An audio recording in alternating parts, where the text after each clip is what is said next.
Okay, people, so we have a new horror coming to Shudder, and it is called Death Valley.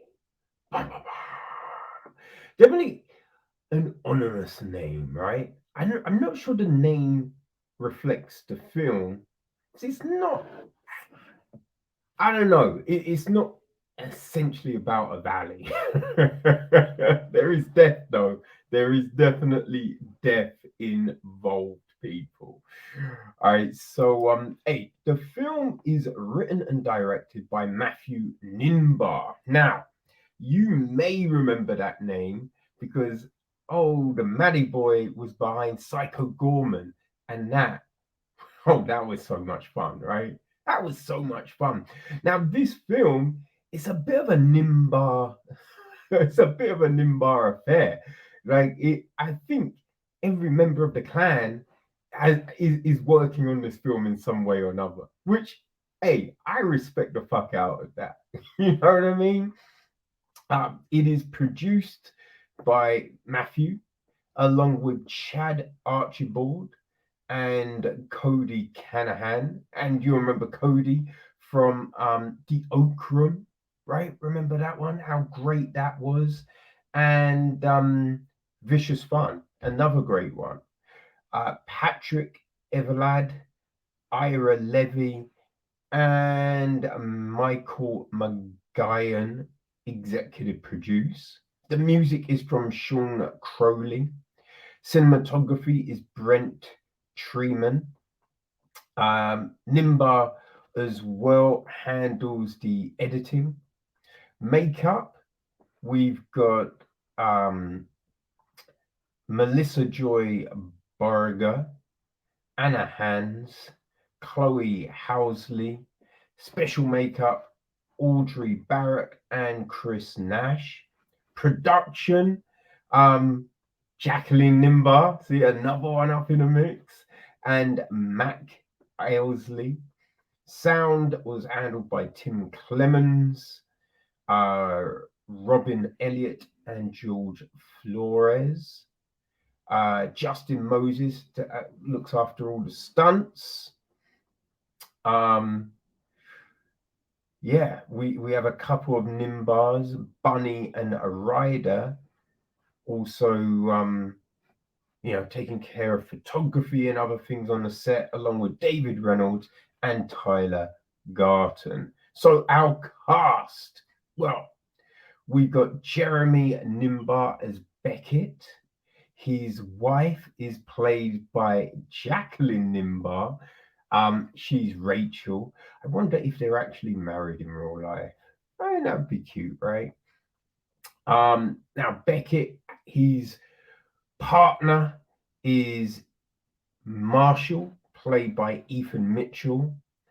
Um, Another one of their compadres is Jessica, played by Melissa Joy Borga. Um, yeah, who else is there? But you see that like everyone's working on different elements of the film, and you know what I mean. That's always great. You know what I mean. I think it builds a camaraderie. Camaraderie. I feel that's the word. And they're trying to save Chloe, played by Kirsten Caster. But Oleg is trying to stop him. He's played by Matt Dackowy. I think that's how you say it. Um, Matthew Nimbar, he also plays um, the monster. And another Nimbar, Mike, he's one of the mobsters up in the piece. Okay, so the gist of the film, people, it's this. Um, a group of battle-weary guns for hire are commissioned to rescue an imprisoned scientist from a secret Cold War bunker. Upon entering the facility, they find themselves in a fight for survival when they come under attack from a terrifying creature of unknown origin. Yeah, yeah, you know what I mean. It's definitely something you're not expecting, right? You take a mission and everything goes to hell. Now, as I said, look, not so much set in a valley, but there is a lot of action, and we get it from the jump. But the scene is set straight away because we have people running down a tunnel. We have them running down a tunnel, and then lights flashing, those danger lights flashing, and it's just like but the doors are getting closed. Doors are getting closed, and there's a guy at the end shooting at them, and you're like, uh, what's happening here, right? Because because it's like warning, warning. You know what I mean? The place is gonna be secure. You're thinking these people could make it. Why are they getting shot at? Right? But there's not really any explanation, so you are intrigued from the jump. We then jump into a conversation between uh, Rachel and Beckett. She's pregnant. She's trying to set up a crib, and something's awry, right? Because Beckett, he's he's a little sheepish on the phone. It's that one more mission. We need it, babes. It's all of that. But there is there are those things dropped in the conversation that aren't necessarily that subtle, right? It gives you a good indication of where this film is going and what's going to happen, as well as the following conversation between Beckett and Marshall, right? Things are said, things are suggested, you know what I mean? Like, you just think about yourself, right? It's just certain things where you'd be like, okay, okay. As soon as you hear certain lines like that, right? You know there's gonna be a moment, there's gonna be a situation later on in the film. So we get all of this. So they go on this mission, right? They go on this mission, and we learn some other stuff about our crew, which it I mean it doesn't really impact the film in any way. Like there is a moment later on which is definitely fueled from this, but it doesn't essentially do much. But yeah, so they turn up, and it's not going to be a straightforward mission, and it kind of goes pair up, pair up, pair up. Yeah, that is an expression. Don't know why I doubt myself sometimes, but yeah, it goes pairs up, pair up. I'm not sure if it is, people. I don't, but I feel you know what I'm talking about, right? It's a messy situation from Giddy Up, right? But you are kind of looking at it like, these are meant to be mercenaries, and from the sound of it, they've had plenty of missions. They don't really act, like this savvy crew of killers, right? And also, they're not really outfitted, because I'm thinking, where's the Kevlar vest? Where's the armor, right? Kevlar, it's not a crazy thing anymore. So you kind of figure most mercenary groups would be equipped, right? They would be protecting their shit. And you're picking up weapons, right?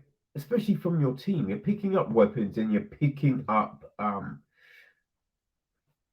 what do you call it? the extra bullet thingy thing, the clips. That's it. You're picking up clips. So we do wonder about these mercenaries sent to save the day. And then there's also this other thing of, well, you'll see once you watch it. But once we're in, because we get a lot of action outside, but once we're in the bunker, it definitely goes a little crazy from there, and we get a feel of oh gosh, what was that other film that we watched recently up on the old Shudder? Believe it was Super Deep. Super Deep, I think that was the film, right? Yes, Super Deep. Right? So we get a kind of feel of that underneath, it's all dark lighting, it's all a little creepy and eerie, and you're wondering what's around the corner and all of this. Early on, we do see our monster. We do see, I guess, one of our monsters, and it is very creepy-esque.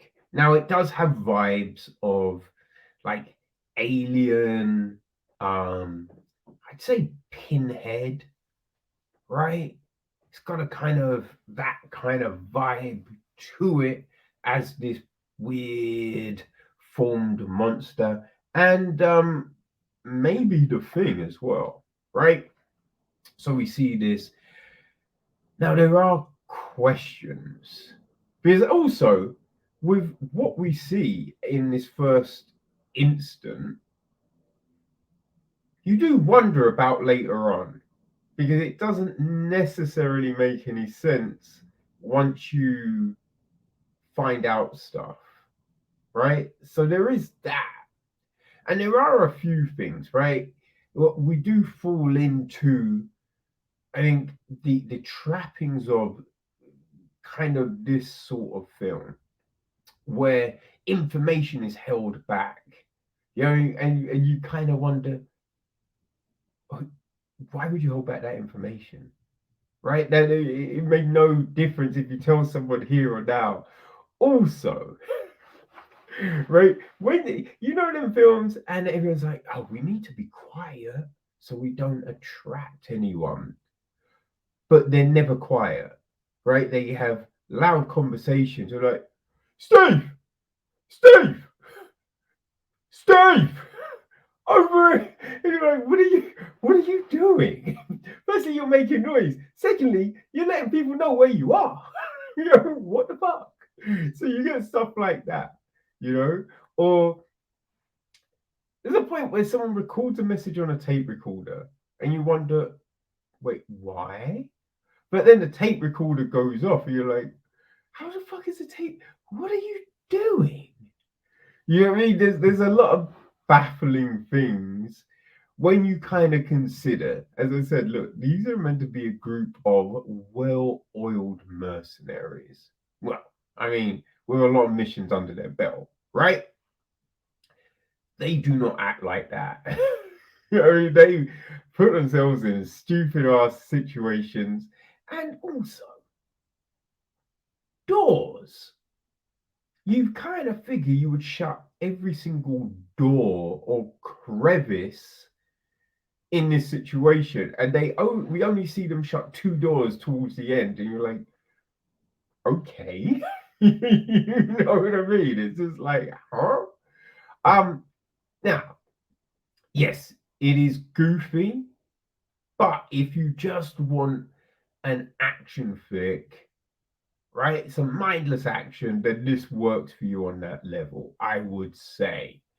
The end, I'm not sure if the end made a whole heap of sense, considering what we learn, right?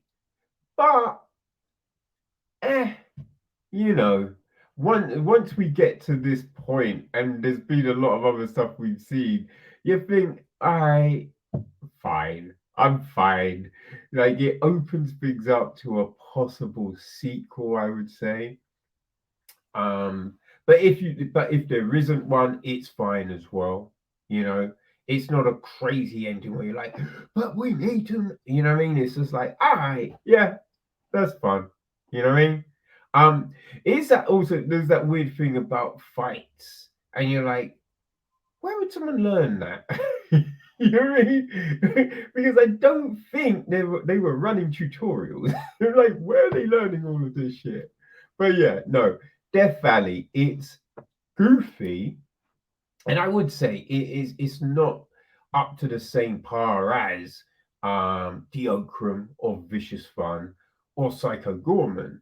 But if you just want a bit of a fun romp, then you could do worse, I feel. And yeah, it's on Shudder, people. So go check it out.